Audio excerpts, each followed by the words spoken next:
Raj!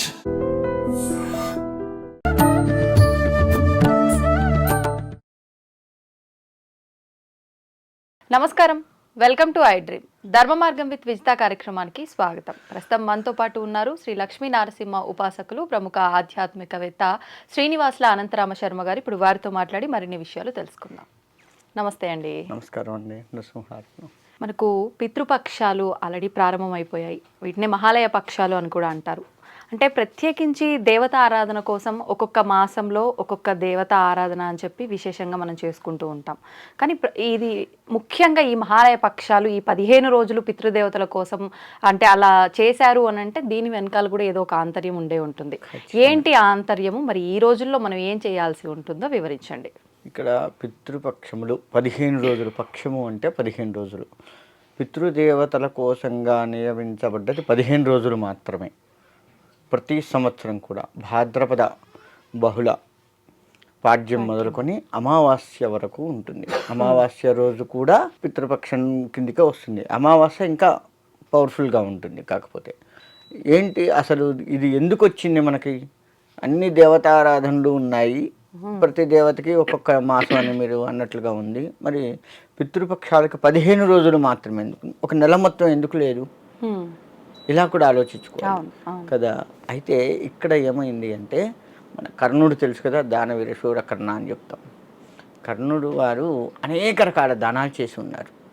అన్ని దానాలు చేసి చివరికి తన స్వర్గాన్ని పొందారు. పొందిన తర్వాత తను ఏ దానాలైతే చేశారో అవి మొత్తం కూడా అక్కడ ఉన్నాయి. కానీ నీళ్ళు అన్నము మాత్రం లేదు. ఎందుకు అంటే ఆ రెండూ చేయలేదు అని చెప్పి యమధర్మరాజు చెప్పారట.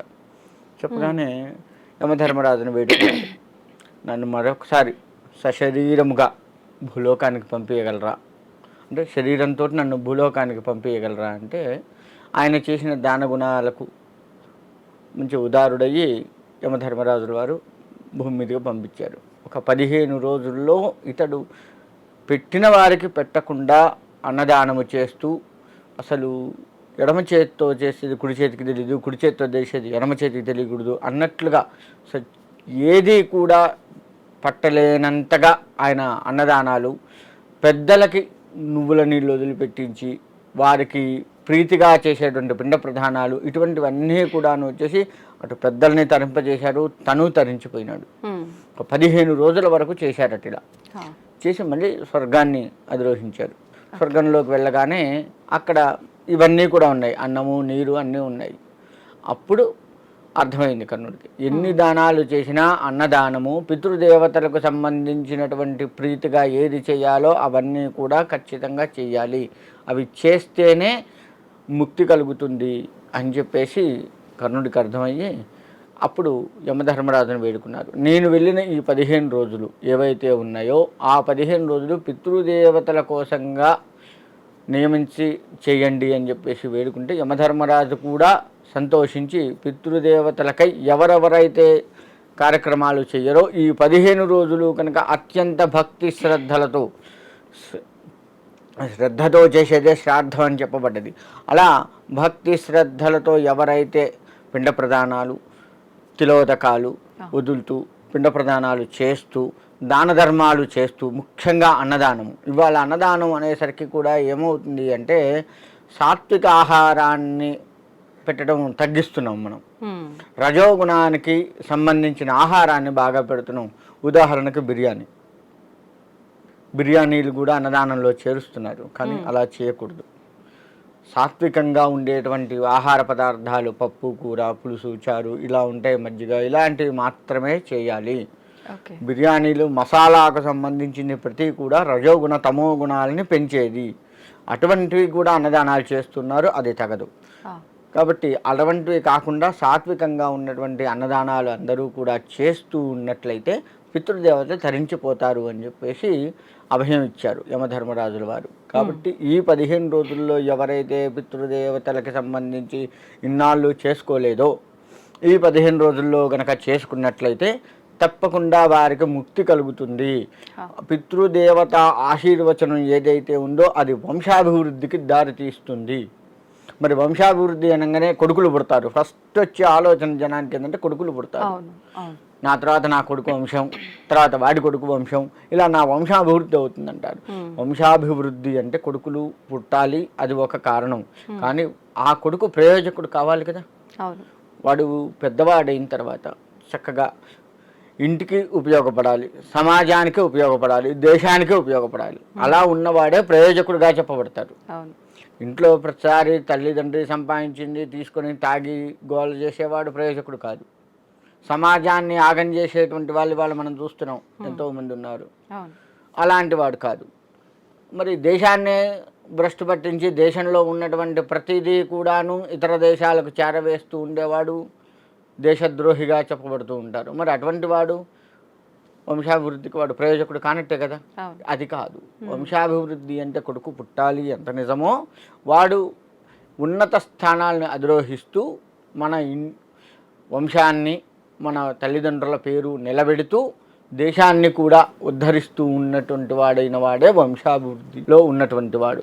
ఇప్పుడు అసలు మగ సంతానం లేని కుటుంబంలో ఆడపిల్లలే ఉంటే గనక వాళ్ళు ఆత్మ శాంతించదు అని చెప్పి, వాళ్ళు ఉత్తమ లోకాలకు వెళ్ళరు అని చెప్పి అంటూ ఉంటారు కదా, అది వాస్తవం అంటారా? అది వాస్తవం అంటే వెనకట లెక్కేసుకుంటే వాస్తవం. కానీ అసలు ఒరిజినల్గా శాస్త్రీయంగా అంటే జనాలు మాట్లాడుకునే దానికి మాత్రమే అది వాస్తవంగా చెప్పబడుతున్నట్టుగా కనబడుతుంది. కానీ శాస్త్రబద్ధంగా చూడాలి అంటే అది ఉత్తమాట. ఎందుకు అంటే కన్యాదానం చేసేటప్పుడే చెప్తాం నారాయణ స్వరూపాయ వరాయ అని. మనము నారాయణ స్వరూపంగా ఉన్నటువంటి వాడికి ఈ అమ్మాయిని లక్ష్మీ స్వరూపంగా ఉన్నటువంటి ఈ అమ్మాయి పేరు చెప్పుకొని మనం కన్యాదానం చేస్తాం. అలా ఎప్పుడైతే మనం చేస్తున్నామో దశదానాలు, మనకు దానాలు ఉంటాయి, దశదానాలు, షోడశ మహాదానాలు ఉంటాయి, అందులో కన్యాదానం వస్తుంది.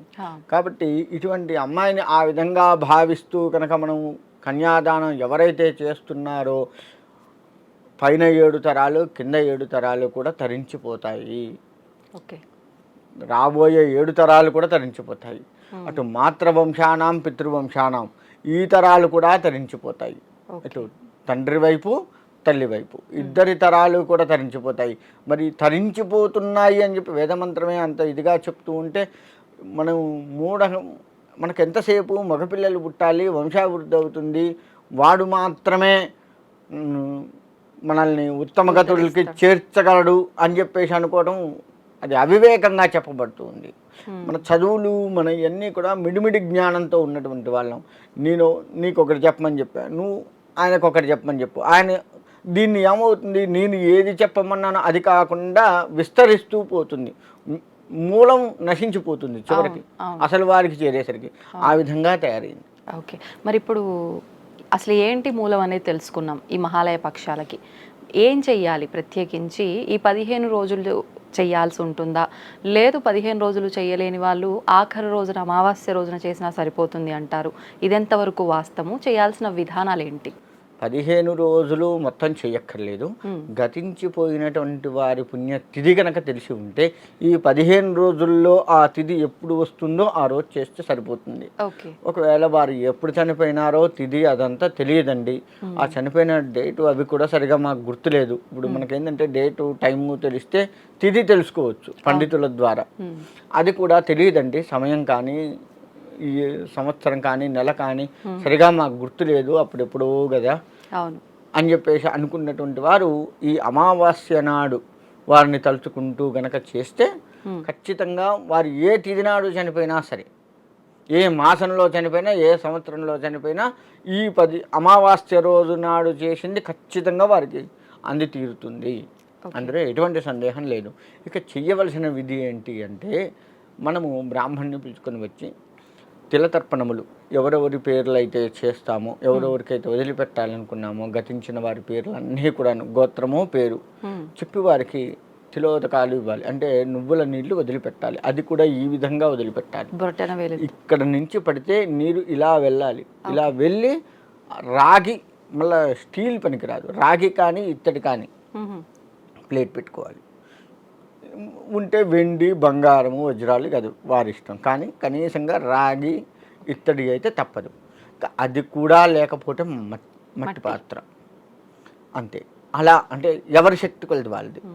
అలా పెట్టుకొని వదిలిపెట్టాలి. ఓకే. అలా నువ్వుల నీళ్ళు మనస్ఫూర్తిగా తర్పయామి తర్పయామి తర్పయామి అని ఆ కర్త ఎవరైతే ఉన్నాడో తను అనుకుంటూ, ఇక్కడ బ్రాహ్మడు చదివే మంత్రాలు చదువుతూ ఉన్నా తను వదిలిపెట్టేటప్పుడు తర్పయామి హ్మ్. అని చెప్పేసి అనుకుంటూ కనుక వదిలిపెడితే ఖచ్చితంగా ఆ నువ్వుల నీళ్ళు వాళ్ళు స్వీకరించి వాళ్ళ దాహార్తి తీర్చుకొని వారి ఆకలిని తీర్చుకొని ఉద్ధరిస్తారు, ఆశీర్వదిస్తారు అనడంలో ఎటువంటి సందేహం లేదు.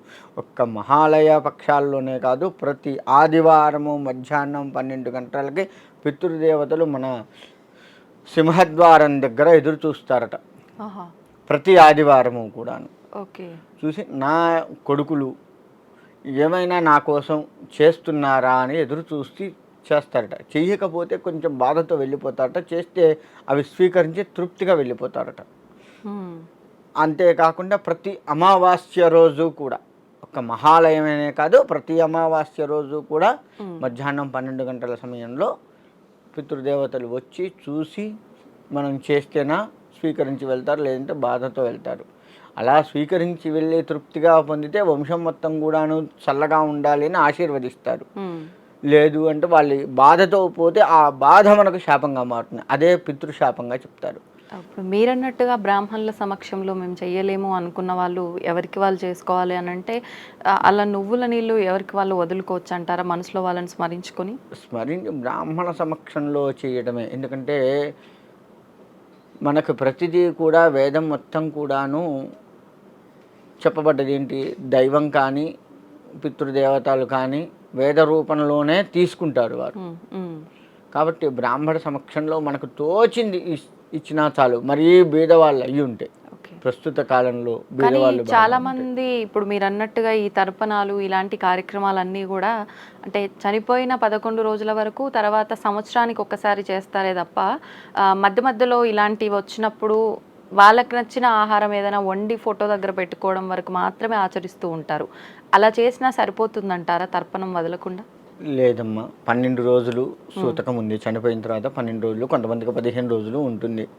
ఉదాహరణకు 12 రోజులు అనుకున్నాం. 12 రోజులు సూతకంలో ఉన్నప్పుడు నిత్యకర్మ చేస్తూ ఉండాలి. ప్రతిరోజు శ్మశాన వాటికి వెళ్ళడము, తర్పణాలు అవి వదిలిపెట్టి అక్కడ చేయవలసిన ప్రతి కార్యము, కాకి పిండం పెడతారు, హ్మ్.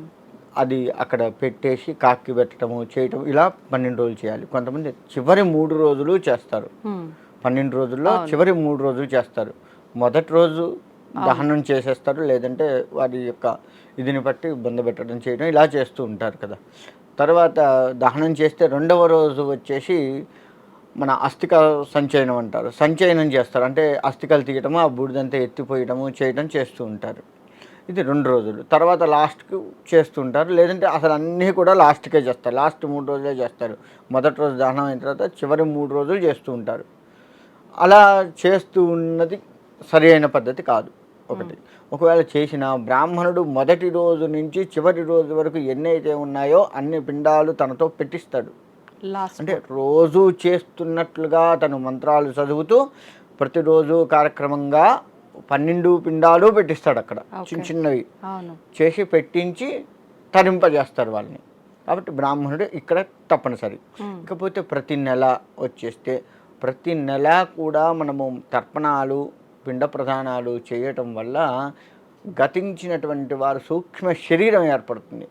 నీవు ఏ నెలలో అయితే చేయలేదో ఆ నెలలో ఆ అవయవం ఏర్పడదు, అంగవైకల్యంగా ఉంటారు. తర్వాత సంతానము అంటే ఈ చేస్తున్నటువంటి వాడి వంశంలో ఉన్నటువంటి సంతానంలో ఎవరికొకరికి అంగవైకల్యం చేకూరుతుంది. అది కూడా ఉంది. ఓకే. సూక్ష్మ శరీరాన్ని ఎందుకు అంటే ఈ జీవి చేసినటువంటి పాపపుణ్యాలు ఉంటాయి కదా, కాబట్టి దాన్ని అనుభవించాలి కదా, స్వర్గంలో నరకంలో అనుభవించడం కోసంగా సూక్ష్మ శరీరం ఏర్పరుస్తాడు యమధర్మరాజు వారు. దానికోసంగా ఈ కార్యక్రమాలు చేయాలి. ఇప్పుడు ఎవరైనా మరణించి సంవత్సరం తిరగని వాళ్ళ కుటుంబంలో కూడా ఈ మహాలయ పక్షాల కార్యక్రమాలు ఆచరించవచ్చా? ఖచ్చితంగా చేయవచ్చు. ఓకే. పితృదేవతల కోసంగా వచ్చింది కాబట్టి చాలామందికి ఇంకా అదృష్టం ఒకటి కలిసి వస్తుంది. ఏంటంటే మహాలయాల్లోనే వారి పితృదేవతలు గతించిపోయి ప్రతి సంవత్సరం మాసికాలు ప్రతి సంవత్సరం తద్దినాలు అవి పెడుతూ ఉంటారు. అది మహాలయాల్లో వచ్చేవాళ్ళు చాలామంది ఉన్నారు, ఇంకా ఎక్కువగా తరించిపోతారు వారు. కాబట్టి ఈ మహాలయాల్లో వచ్చేది ఇది చేయవలసిందే. ఓకే. ఒకటి. తర్వాత పుష్కరాలు ఒకవేళ వస్తే పుష్కరాల్లో కూడా శ్రద్ధగా చేయవలసిందే. వీరు కాశీ కానీ, రామేశ్వరం కానీ, గయా కానీ అటు వెళ్తే అక్కడ కూడా చేయవలసిందే. ఓకే. ఇలా ఖచ్చితంగా పితృదేవతలకు సంబంధించి ఎక్కడెక్కడైతే చెప్పబడ్డదో ఈ సంవత్సరం లోపు చేస్తే మంచిదే. చేయలేకపోతే చేయలేనటువంటి అదే సమయంలో సూతకం వస్తుంది. ఇప్పుడు మహాలయాలు వచ్చినాయి, గతించిపోయి ఉన్నారు. ఈ మహాలయాల్లోనే వాళ్ళకేదో సూతకం ఏదో వచ్చి ఉంటుంది. ఇంకెవరో చనిపోతే లేకపోతే ఎవరన్నా పుడితే వచ్చి ఉంటుంది. అలా సూతకం వచ్చినప్పుడు చేయకూడదు. మళ్ళీ ఓకే. లేనప్పుడు ఖచ్చితంగా చేయవలసిందే. అధిక సఫలం అని పితృదేవతలకు మనం ఎంత చేస్తే అంత మంచి ఫలితాలు కూడా మనకు వస్తాయి. ఇప్పుడు అంటే మనం ఆల్రెడీ ఇందాక మాట్లాడుకున్నాం, మగ సంతానం లేకుండా ఆడ సంతానం ఉన్న వాళ్ళ ఇంట్లో మరణించిన వాళ్ళకి సంబంధించి కార్యక్రమాలు చేయాలి అని అంటే ఆడవాళ్ళతో కార్యక్రమాలు చేయడానికి పనికిరాదు అని అంటూ ఉంటారు. అయితే ఇప్పుడు ఒక ఇంటికి కోడలుగా వెళ్ళిన తర్వాత ఖచ్చితంగా వాళ్ళ అత్త వాళ్ళ తరఫున చనిపోయిన వాళ్ళకి సంబంధించిన విధానాలు మాత్రమే వీళ్ళు ఆచరిస్తూ ఉంటారు. అంటే వాళ్ళ హస్బెండ్తో చేపించినా, వాళ్ళ కొడుకుతో చేపించినా, ఎవరితో చేపించినా పుట్టింటికి సంబంధించినవి చెయ్యరు, అత్తవారింటికి సంబంధించినవే చేస్తారు. ఒక పెళ్ళైన స్త్రీ అమ్మ వాళ్ళ ఇంటికి సంబంధించిన వాళ్ళ నాన్న, వాళ్ళ తాత, వాళ్ళకి సంబంధించిన కార్యక్రమాలు చెయ్యాలి అనుకుంటే అదేమైనా తప్ప? ఈ సమయంలో వాళ్ళకి సంబంధించినవి ఆచరించవచ్చా? ఖచ్చితంగా ఆచరించవచ్చు. అయితే ఇక్కడ వచ్చేసి ఇప్పుడు భర్త ఉన్నాడు.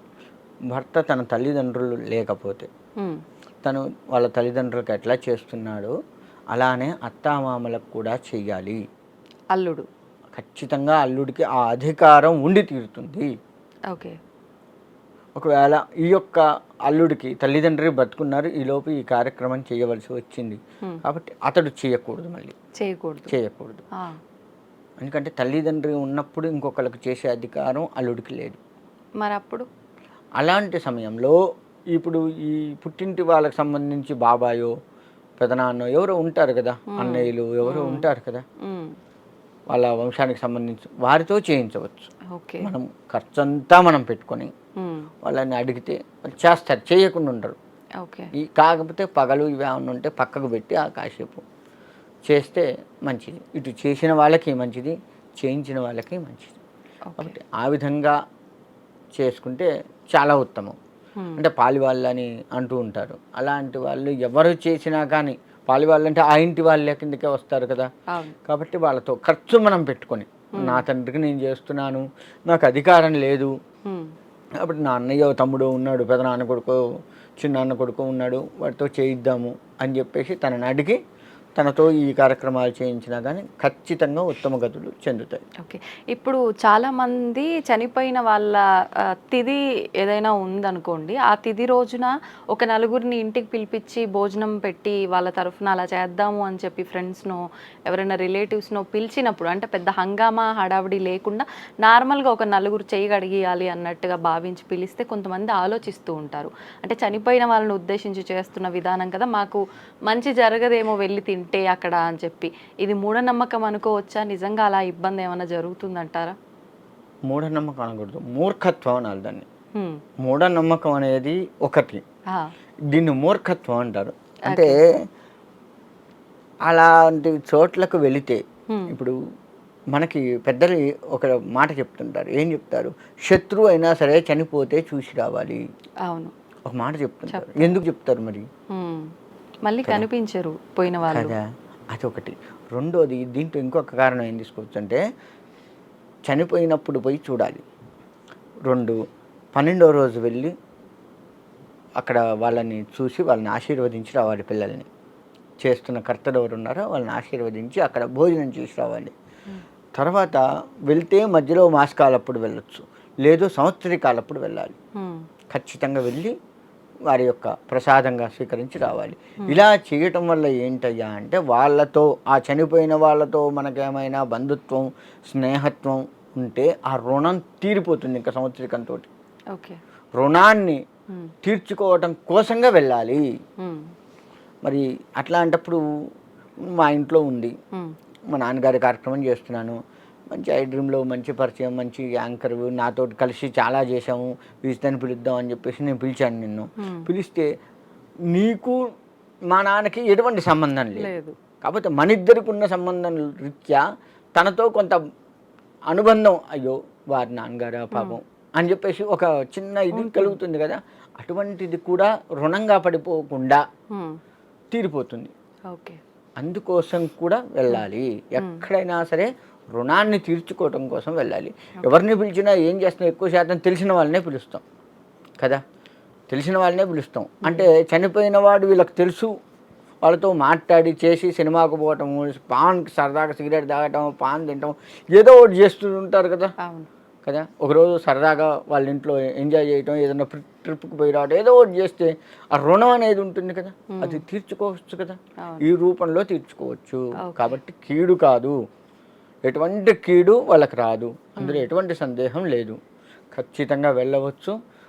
వారిని పిల్లల్ని ఓదార్చడం చేయటం చేస్తూ ఆ పెద్దల ప్రసాదాన్ని స్వీకరించి కాసేపు వాళ్ళతో గడిపి మళ్ళీ మన ఇంటికి మనం రావచ్చు. ఇంటికి వచ్చిందా స్నానం చేయవలసిన పని లేదు. మళ్ళీ అక్కడికి పోయి వచ్చాం, స్నానం చేస్తాం, కీడుకు పోయి వచ్చాం, మూడో పిల్లం అంటారు, వాళ్ళ ఇంటికి పోయి డైరెక్ట్ ఇంట్లోకి వస్తాయింది, స్నానం చేయి, కాళ్ళు కడుక్కో, తప్పు లేదు. ఎందుకంటే మనం చెప్పులు వేసుకొని పోయి వచ్చాం, ఆ రోడ్డు మధ్యలో ఏం దొక్కుతాం, ఏం చేస్తాం, కాళ్ళు కడుక్కో, కానీ స్నానం చేయవలసిన పని లేదు. ఓకే ఓకే, ధన్యవాదాలండి. మంచిదమ్మా. And for more videos, Please subscribe to iDream. Please subscribe to iDream. Please subscribe iDream. And please subscribe to iDream. For more videos, subscribe to iDream. please like, share, and subscribe to the channel. Congratulations, iDream. subscribe to iDream. Subscribe to iDream. So subscribe to iDream Media. iDream team అందరికి huge congratulations. Please subscribe iDream Media. Please subscribe to iDream. Subscribe iDream. Please subscribe to iDream. iDream అంటే నా కళల ఛానల్ను subscribe చేసుకున్న నోరు తిరుగుతలేదు, మీరైతే గంట గుర్తు కొట్టండి. For more such videos, please subscribe to iDream. Subscribe to iDream. Please subscribe to iDream. Please subscribe iDream Media. Please do subscribe to iDream. Please subscribe to iDream Media. For best entertainment and information, please subscribe iDream. And don't forget to subscribe to iDream.